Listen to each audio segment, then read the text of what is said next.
Happy New Year, all! Let's talk about a tool that can drastically reduce your lesson planning time. But first, we need to bust a myth. And that myth is, I need to create sparkly new activities for every class or session with my students. That's false. There are actually many benefits to using the same high-quality routines in each class or tutoring session. In this video, we will talk about the benefits of using routines. We'll look at how you can choose and use routines, and we'll explore all resources you can use to create routines. So what do I mean when I say routine? I'm talking about the established processes that you use in your lesson time or in your time with students. So for example, the way that you open class or tutoring, the activities you regularly use, and the way that you close your time with students. So let me lower your anxiety right now. You may be feeling like, Kate, you're telling me to do the same thing every time I see my students. They're going to get bored. Well, yes and no. As long as these routines integrate best practices and are student-centered, which we'll talk about more in a second, you can get a lot of mileage out of them. But of course, routines can get old after a while. And remember that Tamara, Manuel, Sydney, and I are here to support you. Please reach out to one of us and we can help you reinvigorate your existing routines. There's no need to throw the baby out with the bathwater. There are many benefits to using routines. First, routines reduce stress. Using routines helps students know what to expect, and this helps lower stress and create safety and comfort. Remember that emotions impact our ability to learn, and so we're always thinking about how we can create as much safety as possible because it actually helps with learning. Routines reduce cognitive load. Once students learn the routine, they can focus on the content of the activity rather than using mental energy to understand the instructions. This is particularly important in ELA classes. Routines allow ELA students to shift their energy from understanding the steps of an activity to understanding the target content or skills. Routines reduce lesson planning time for you.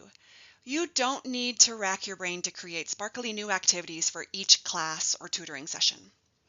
My advice is to find a handful of processes and activities that you like, which we'll look at some more of those later in the video and in the newsletter, and then use them again and again with different content. And it'll benefit both you and your students. For ELA teachers, routines can help you adapt those provided curriculum lesson plans to your class's needs. Let's look at some general guidelines for your routines. Your routines should integrate all best practices. I know you remember these best practices and this document from training and e-learning. I'll link to this document in the newsletter as well. So if we're trying to integrate best practices, this means our routines should do things like connect to what students already know, maximize student talk time, especially using pair and group work, and incorporate lots of opportunities for peer and self-correction. So how do I choose routines? Well, routines should help your students move towards your objectives. And your objective is, what do I want students to be able to do by the end of this class? Note that I'm not asking about what I want students to know. I can't actually measure knowing because it's completely invisible to us. Knowing happens in our brains. It's a complex bunch of synapses and neural pathways and brain stuff. So I can't actually see it because it's inside students' noggins. But I can see what they can do. So I'm going to ask myself, what do I want my students to be able to do by the end of the lesson? So for example, if I want my students to know the 13 colonies, I can shift that to I want my students to be able to name or label the 13 colonies. Now I can easily choose activities and routines to help students do this. Or if I think I want my students to know the simple past, I can't see if they know the simple past, but I can see if they can write sentences in the simple past. Now I can easily choose routines to help students with this. Asking myself, what do I want students to be able to do, sets us up to choose lesson activities strategically. We can then reuse these lesson activities with different content as routines. Now let's take a look at where you can find these high quality activities that you can turn into routines. For Ella volunteers, you can start right here with the curriculum guide.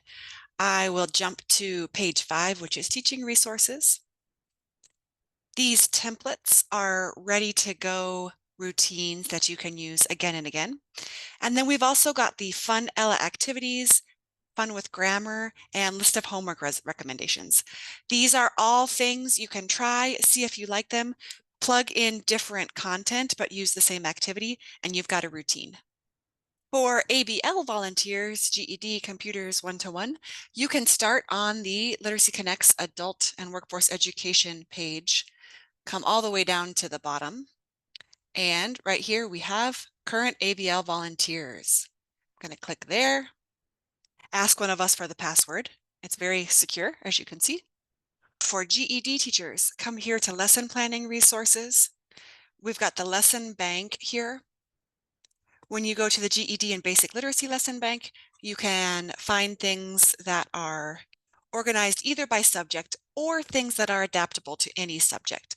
This subject adaptable folder is where you'll find the things that are most likely to be successful routines, where you can plug in different content. 1-to-1 basic literacy tutors, we haven't forgotten about you. We can come down here to how-to guides for teaching strategies and look at all of these strategies that you can experiment with and turn into routines that you can use again and again. Oh my gosh, so many resources here for you. As always, thanks so much for all you do. Please don't hesitate to reach out with questions, concerns, or celebrations. We love hearing from you. Take care.